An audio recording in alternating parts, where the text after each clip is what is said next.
రాగి పొడి తీసుకుందాం. మీకు ఎంత కావాలో అంత తగినంత తీసుకోండి.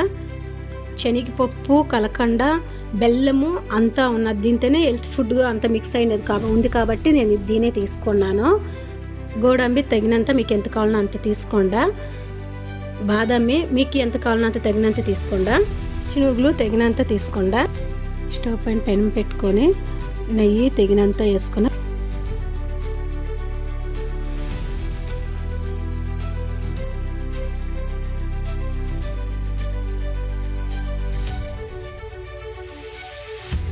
ఎర్రగా ఎంత వేయించుకొనేసి, ఎర్రగా అయినాక బాగా వేయించుకొని సిమ్లోనే పెట్టుకొని వేయించుకోవాలా. సిమ్లో వేసుకుందాం. పొడి పొడిగా వేసుకొనేసి రాగి పిండి వేయించుకుందాం. ఎర్రగా కావాలి రాగి పిండి. సిమ్లోనే పెట్టుకొని నెయ్యి వేసుకొని నీట్గా ఏదంకా వేయించుకుందాం. ఎర్రగా అయినాక బాగా తిప్పి అడగని పట్టేస్తుంది.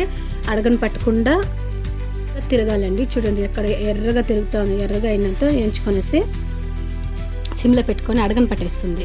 ఎర్రగా పెట్టుకొని నీట్గా వేసుకొని సిమ్లో పెట్టుకొని ఇట్లా వేయించుకుంటా ఉంటే మిక్సీ తీసి పెట్టుకున్నాం కదా, అది మిక్సీకి వేసుకుందాము. మిక్సీకి పట్టేసినాక తీసుకున్నాం కదా బెల్లము, కలకండ ఇవంతా, అది మిక్సీకి పట్టుకుందాం. దాంతోనే వేసుకొని ఇస్తాము.